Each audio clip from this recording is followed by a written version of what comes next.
जय हिंद दोस्तों। मैं मनीष केशरवानी सरकारी सर्कल के यूट्यूब चैनल में आपका स्वागत करता हूं।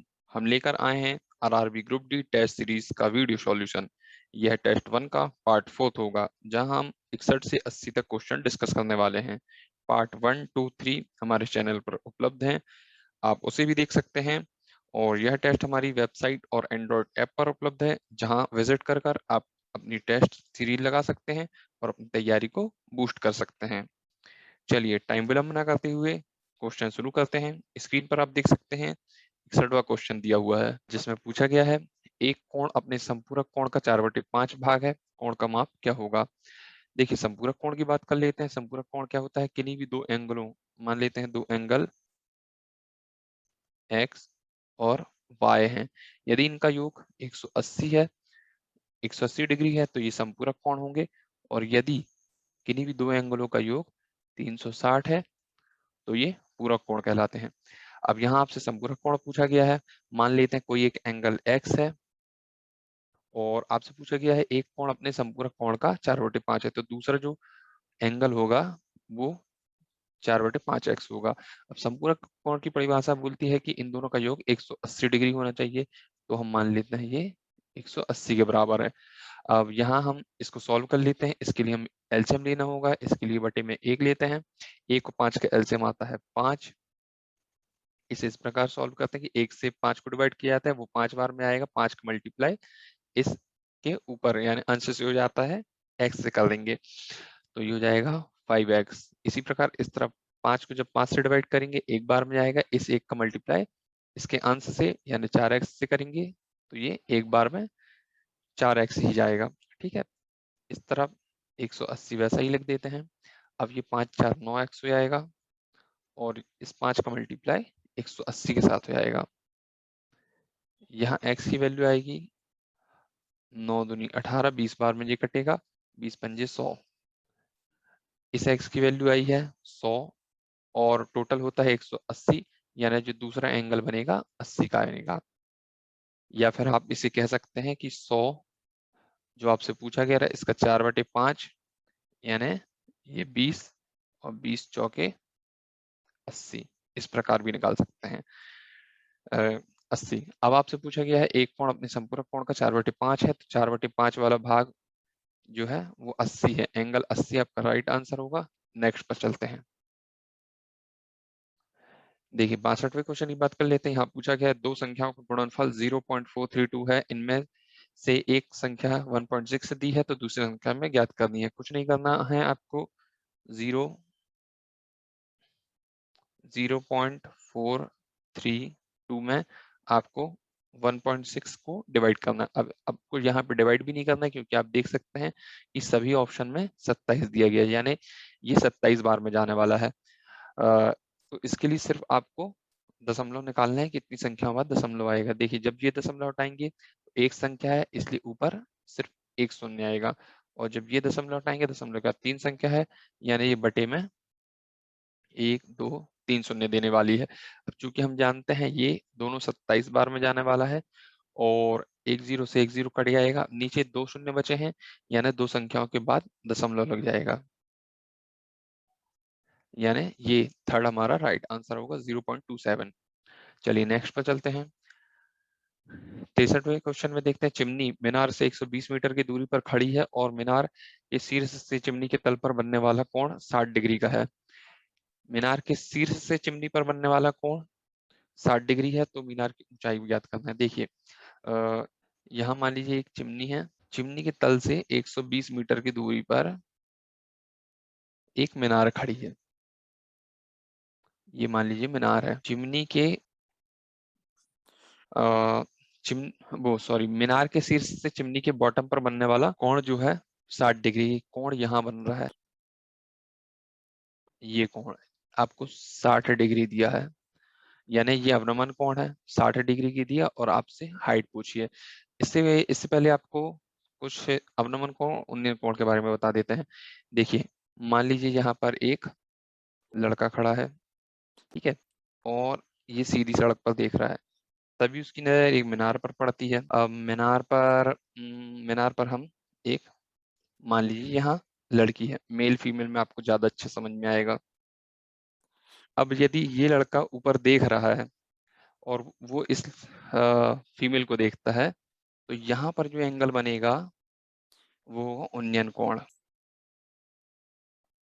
और ये होता है 90 डिग्री का।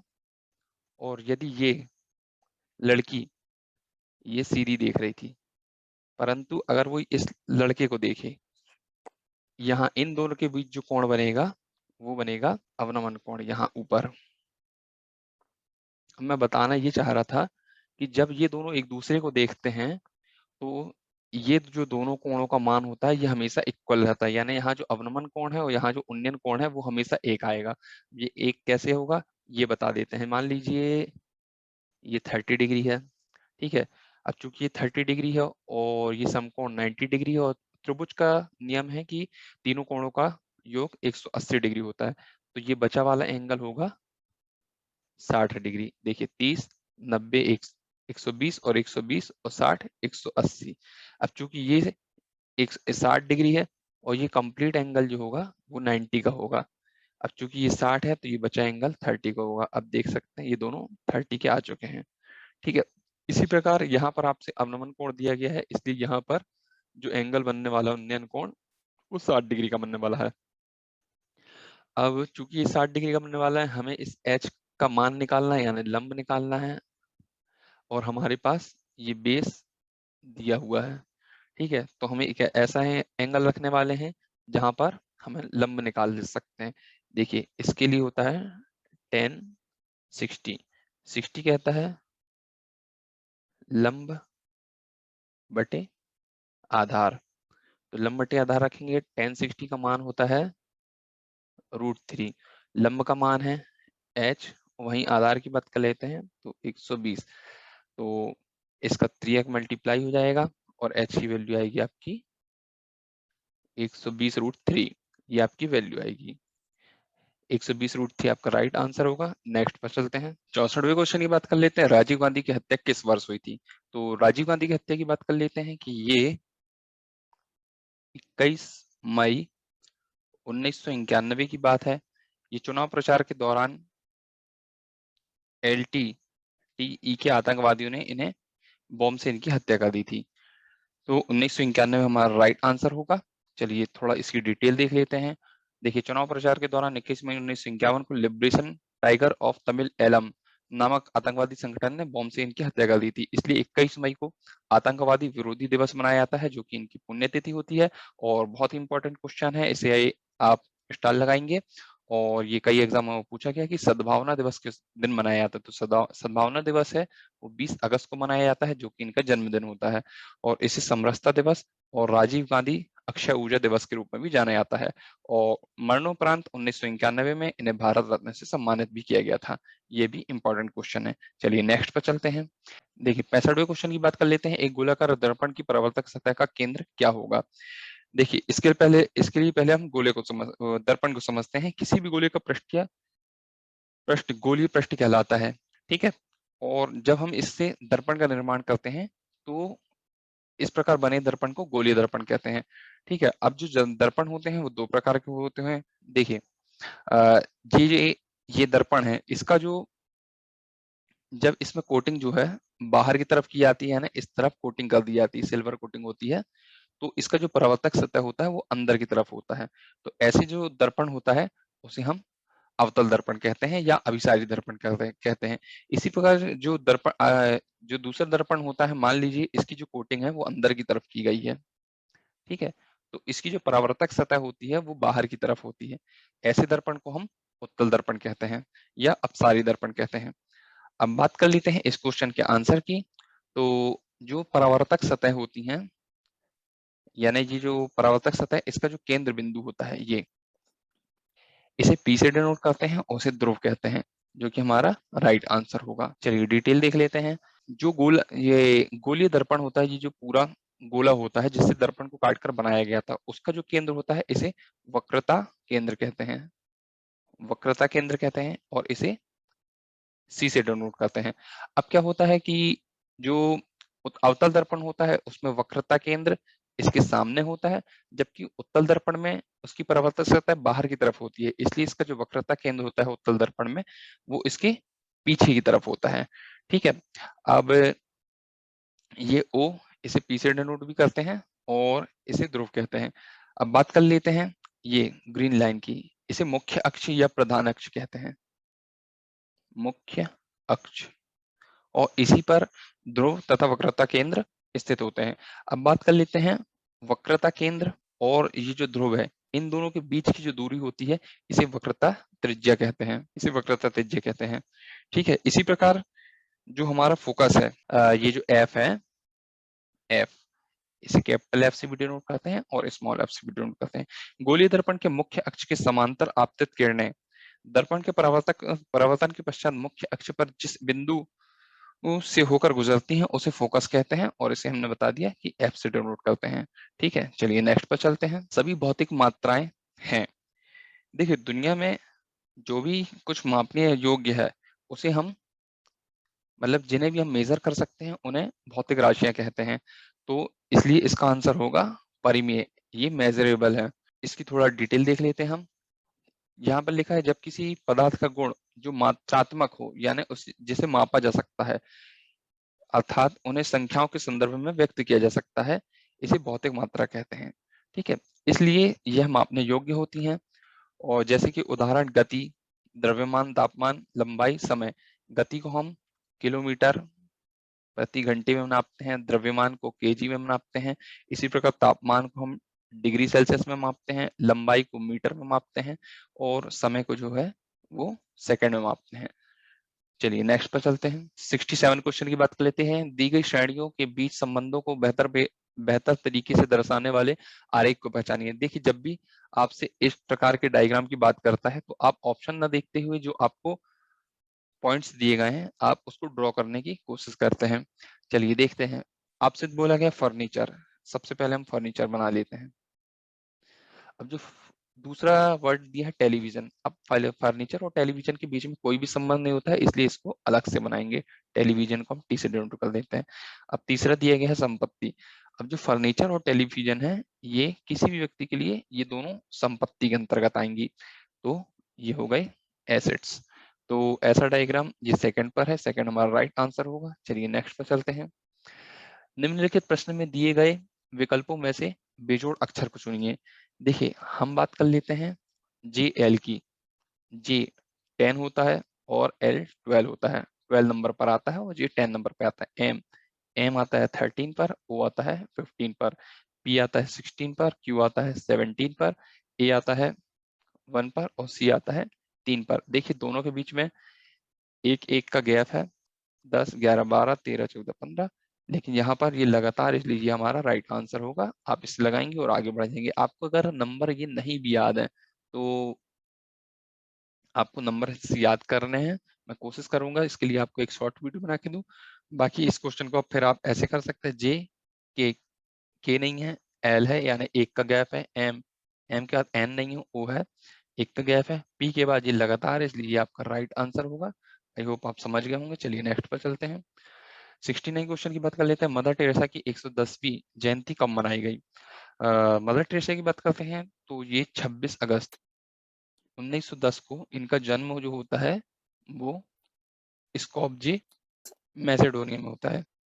मैसेडोनिया, जिसे वर्तमान में मैसेडोनिया कहा जाता है, उस समय इसका नाम अल्बानिया था, सॉरी अल्बानिया था। ठीक है, चलिए इसकी थोड़ा डिटेल देख लेते हैं।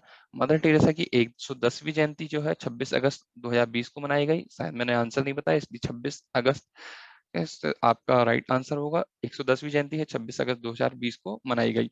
मदर टेरेसा का जन्म 26 अगस्त 1910 में स्कोपजे वर्तमान मैसेडोनिया में हुआ था। ये दोनों आपके लिए ज्यादा इंपॉर्टेंट है, ये दोनों आप याद रखेंगे, स्टार लगाएंगे यहाँ पर। 1979 में इन्हें भारत शांति का नोबेल पुरस्कार मिला और 1980 में इन्हें भारत रत्न दिया गया। इसी के साथ आप ये भी याद रखेंगे 2016 में पोप फ्रांसिस के द्वारा इन्हें संत की उपाधि दी गई और इनकी 5 सितंबर 2016 को मृत्यु हो गई। चलिए नेक्स्ट पर चलते हैं। 70 क्वेश्चन की बात कर लेते हैं। रीजनिंग का क्वेश्चन दिया गया है। निम्नलिखित प्रश्न में दिए गए विकल्पों में से बेजोड़ संख्या जोड़ी को चुनिए। यहाँ आपको ऑप्शन दिए गए हैं, हमें आपको यहाँ पर चारों में रिलेशन देखना है और एक बताना है कौन सा एक भिन्न है। यहाँ देखते हैं 11। अब 11 से 122 कैसे लिखा गया, इसका किया गया वर्ग और एक जोड़ दिया गया है +1, यानी 121 + 1 122 होता है। 9 9 का वर्ग होता है 81 और एक जोड़ दिया गया है, यानी ये हो गया 82। यहाँ पर 5 26, 5 का वर्ग +1 26 हो गया, और यहाँ पर 10 का वर्ग और 84 लिखा गया है, यानी 10 का वर्ग +1, ये आपका आना था 101। इस नियम के अनुसार 101 आना था, जबकि यहाँ पर दिए गए 84, यानी 84 हमारा राइट आंसर होगा। चलिए नेक्स्ट पर चलते हैं। एक पुस्तक का क्रय मूल्य 200 रुपए है। एक स्टोर में इसे 12.5% के लाभ पर एक लड़के को बेचा गया, और लड़के ने इसे 20% की हानि पर एक आदमी को बेच दिया। आदमी ने पुस्तक के लिए कितना भुगतान किया? देखिए, सबसे पहले मैं आपको ये परसेंटेज को सॉल्व करना बता देता हूँ। पिछली वीडियो में मैंने दूसरा तरीका जोड़ने वाला बताया था, इस बार हम इसको काटने का तरीका बताएंगे। देखिए 12.5% प्रतिशत, जब प्रतिशत का चिन्ह अलग करते हैं तो यहाँ आता है बटे में 100, ये दशमलव को अलग करेंगे, एक जीरो और आएगा। अब ऊपर है 125, इसको 25 से डिवाइड करते हैं, 5 बार में आएगा। 25 चौकी 100, ये 40 बार में आएगा। 5 एकम 5 और 40 को 5 से डिवाइड करेंगे 8, यानी जो 12.5% है वो 1/8 को डिनोट करता है। अब बोलता है, अब यहाँ पर क्वेश्चन में बोल रहा है कि 12.5% का लाभ कमाकर उसने बेचा। अब यहाँ इसको इस प्रकार पढ़ते हैं कि 8 पर 1 का लाभ, यानी उसने इसे 9/8 में बेचा। ठीक है, अब इसी प्रकार दूसरा देख लेते हैं, शायद इसके बाद आपको समझ में आएगा कि मैं क्या बताना चाहता हूँ। इसमें बोल रहा है कि 20% की हानि पर बेचा लड़के ने। 20% की हानि, 20%, यानी प्रतिशत प्रतिशत का चिन्ह अलग करेंगे, बटे में 100 आएगा। 20 पंजे 100, यानी 1/5। 1/5 को इस प्रकार पढ़ेंगे, यहाँ पर हानि की बात की गई है, यानी 5 पर 1 की हानि, 5 पर 1 की हानि लिखेंगे, यानी 4/5। आई होप आप समझ गए होंगे। चलिए अब सॉल्यूशन की बात करते हैं। देखिए एक पुस्तक का क्रय मूल्य 200 रुपए है। 200 रुपए है, एक स्टोर ने उसे 12.5% के लाभ पर बेचा, तो इसे हम लिखने वाले हैं 12.5% मतलब 9/8 के लाभ पर बेचा। और लड़के ने इसे 20% की हानि, 20% की हानि बताएगा 4/5। तो आदमी ने पुस्तक के लिए कितना भुगतान किया, तो नया प्राइस बताना है आपको कि क्या आने वाला है। अब ये देख 8 पंजे 40, 40 पंजे 200। अब इन तीनों को मल्टीप्लाई कर लेते हैं। 5 5 नाम 45, 45 चौके 180, यानी 180 आपका राइट आंसर होगा। चलिए इसे लगाएंगे, नेक्स्ट पर चलते हैं। देखिए 72वें क्वेश्चन की बात कर लेते हैं। आपसे पूछा गया चार्ल्स का नियम किस पर आधारित होता है। तो चार्ल्स के नियम की बात कर लेते हैं कि किसी गैस के नियत दाब पर गैस की निश्चित मात्रा का जो आयतन होता है V, वो डायरेक्टली प्रोपोर्शनल होता है उसके परमताप के, यानी V is directly proportional to T। ये चार्ल्स का नियम होता है।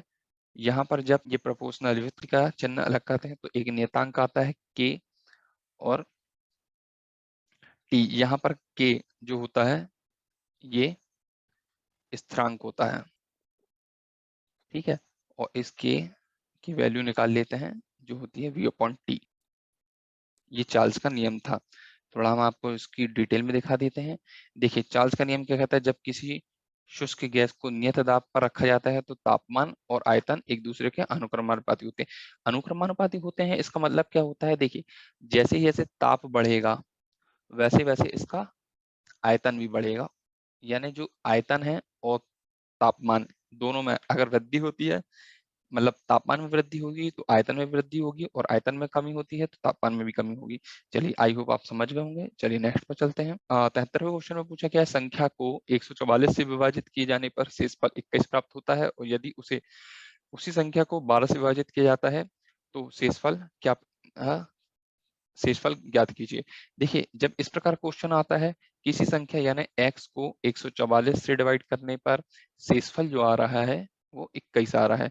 अब आपसे पूछा गया है कि इस संख्या को अगर 12 से डिवाइड करें, इसी संख्या को 12 से डिवाइड करें तो शेषफल क्या होगा। देखिए यहाँ पर क्या होना चाहिए, जो पहली संख्या है वो दूसरी संख्या से भी डिवाइड होना चाहिए, तभी आप इसको क्या करेंगे कि डायरेक्ट आप जो 21 है इसे 12 से डिवाइड करेंगे, एक बार में जाएगा और इधर पे जो शेष बचेगा 12 कम 12, ये शेष 9 बचेगा, शेष 9 बचेगा तो 9 हमारा राइट आंसर होगा।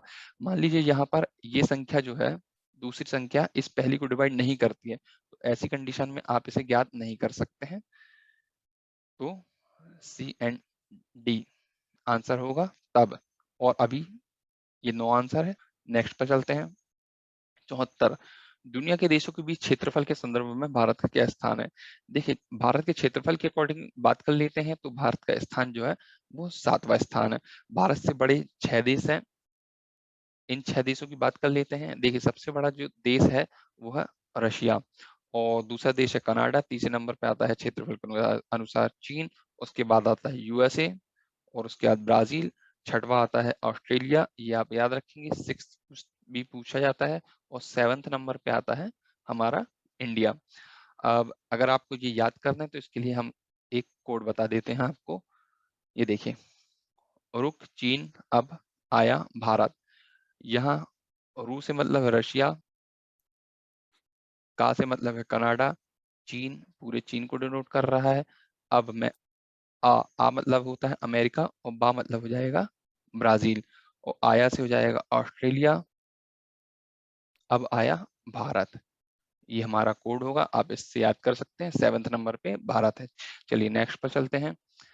एक नाव 1.5 घंटे में धारा के अनुकूल 30 किलोमीटर की दूरी तय कर सकती है, और धारा के प्रतिकूल समान दूरी को 3 घंटे में तय करती है। स्थिर जल में नाव समान दूरी को कितने समय में तय करेगी? देखिए, इस क्वेश्चन की बात कर लेते हैं। सबसे पहले यहाँ पर पूछा गया एक नाव 1.5 घंटे में धारा के अनुकूल, धारा के अनुकूल देखिए यहाँ से शुरू करेंगे। सबसे पहले हम मानते हैं नाव की चाल x किलोमीटर प्रति घंटे है, और जो धारा है, धारा की चाल y किलोमीटर प्रति घंटे है, ये नाव है। ठीक है, अब बोल रहा है धारा के अनुकूल, धारा के अनुकूल क्या होता है? x प्लस वाई, चाल, चाल बराबर होता है, चाल बराबर होता है दूरी बटे समय। अब दूरी कितनी है? 30 किलोमीटर, और 1.5 घंटे में। जब आप इसे काटेंगे, यहाँ ये दशमलव हटेगा, यहाँ पे 0 आएगा, 15 दूनी 30 यानी 20 किलोमीटर प्रति घंटे। ये x प्लस वाई की वैल्यू आई। उसी प्रकार बताया है कि धारा के प्रतिकूल, धारा के प्रतिकूल यानी x माइनस वाई, यही इसी दूरी को 3 घंटे में तय करता है, यानी 30/3। जब इसे काटेंगे तो ये आएगा 10 किलोमीटर प्रति घंटे। ठीक है, अब बात कर लेते हैं, आपसे पूछी गई है नाव की चाल। नाव की चाल के लिए आपको x का मान निकालना है। आप इन दोनों इक्वेशन को जोड़ लेंगे। देखिए, जब जोड़ लेंगे तो ये हो जाएगा 2x, ये y से y कैंसिल हो जाएगा, और ये हो जाएगा 20 10 30, यानी जो x की वैल्यू आ रही है वो आ रही है 15। ये नाव की चाल आई, लेकिन आपसे पूछी गई है नाव कितनी देर में तय करेगी। तो दूरी है 30 किलोमीटर, और नाव की जो चाल है वो 15 किलोमीटर प्रति घंटे है, यानी नाव 2 घंटे में इस दूरी को तय कर लेगी। सॉरी, 2 घंटे में। ठीक है, ये आपका राइट आंसर होगा। चलिए नेक्स्ट पर चलते हैं। भारतीय संविधान किस तारीख से पूरी तरह से लागू हुआ? भारतीय संविधान की बात कर लेते हैं। देखिए, जो हमारा भारतीय संविधान है ये 26 नवंबर 1949 को बनकर तैयार हो चुका था, और इसी दिन इसकी कुछ धाराएं भी लागू कर दी गई। अब बात करते हैं कि इसी दिन संविधान लागू क्यों नहीं कर दिया गया। देखिए, ये बात है 1929 की, 31 दिसंबर 1929 की बात है। एक अधिवेशन होता है लाहौर में, जो कांग्रेस के अधिवेशन होते थे, वो लाहौर में रावी नदी के तट पर एक अधिवेशन होता है, जिसकी अध्यक्षता करते हैं जवाहरलाल नेहरू, जवाहरलाल नेहरू। इस अधिवेशन में डिसाइड किया गया था कि जो भारत है वो अपना स्वतंत्रता दिवस 26 जनवरी को मनाने जा रहा है। 26 जनवरी, तो 26 जनवरी 1930 की बात है, जब भारत ने पहला स्वतंत्रता दिवस मनाया। स्वतंत्रता दिवस, कंफ्यूज मत होइएगा, गणतंत्र दिवस नहीं, स्वतंत्रता दिवस ही बनाया था। ठीक है, भारत ने पहला 26 जनवरी 1930 को अपना स्वतंत्रता दिवस मनाया, तिरंगे झंडे फहराए गए और सभाएं की गई कई। चलिए इसकी डिटेल में बात कर लेते हैं थोड़ा कि क्या हुआ था ये। देखिए, इसी दिन के महत्व को बरकरार रखने के लिए 26 जनवरी 1950 को 3 महीने वेट किया गया और 26 जनवरी 1950 को हमारा भारतीय संविधान पूरी तरीके से लागू किया गया। ठीक है, अब बात कर लेते हैं डिटेल की। 26 नवंबर 1949 को, जैसा मैंने बताया, कि भारतीय संविधान को स्वीकार किया गया और उसकी कुछ धाराओं को लागू कर दिया गया। उसके बाद 24 जनवरी 1950 को संविधान सभा की बैठक होती है जिसमें सभी सदस्यों ने अपने हस्ताक्षर किए और फिर 26 जनवरी 1950 को संपूर्ण संविधान लागू कर दिया गया। आई होप आप समझ गए होंगे कि ये 26 जनवरी को क्यों लागू किया गया, तो वही डिटेल ये नीचे दी गई है। हम नेक्स्ट पर चलते हैं। भारत के 51वें अंतर्राष्ट्रीय फिल्म महोत्सव IFFI को किस राज्य में आयोजित किया गया? देखिए, IFFI का मतलब है international film festival of India.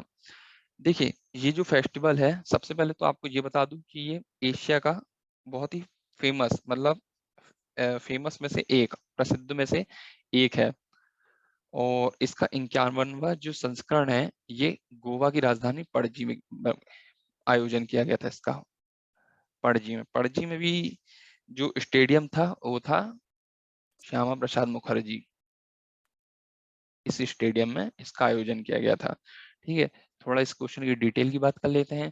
इस ये जो आयोजन किया गया था, इसमें सर्वश्रेष्ठ जो फिल्म थी, फिल्म के लिए गोल्डन पिकॉक अवार्ड ये इनटू द डार्कनेस को दिया गया और Indian personality of the year थे विश्वजीत चटर्जी। एक क्वेश्चन और बहुत इंपॉर्टेंट है, आप याद रखेंगे कि जो फोकस